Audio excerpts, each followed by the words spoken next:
बीच चीन और अमेरिका ने टैरिफ को लेकर के 3 महीने की डील की डेडलाइन खत्म होने से पहले ही डील की मियाद को और 3 महीने यानी कि नवंबर तक बढ़ा दिया है।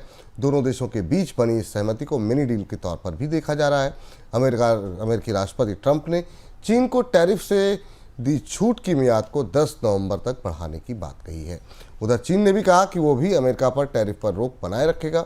दोनों देशों के बीच सहमति का मतलब यह है कि अमेरिका में चीन से होने वाले इंपोर्ट पर 30% टैरिफ होगा और चीन में अमेरिकी इंपोर्ट पर 10% टैरिफ रहेगा। पहले अमेरिका ने 145% और चीन ने 125% टैरिफ की धमकी दी थी। सर, सहमति के प्रमुख जो बिंदु हैं, प्रावधान हैं, वो क्या कुछ हैं और दुनिया पर इसका किस तरीके का असर देख रहे हैं आप?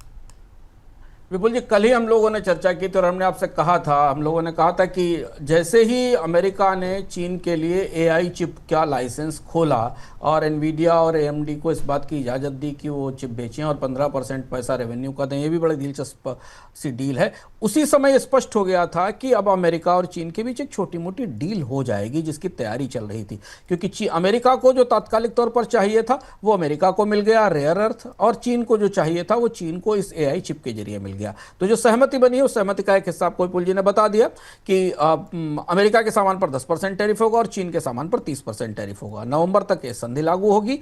दोनों देश कोई नए टैरिफ नहीं लगाएंगे।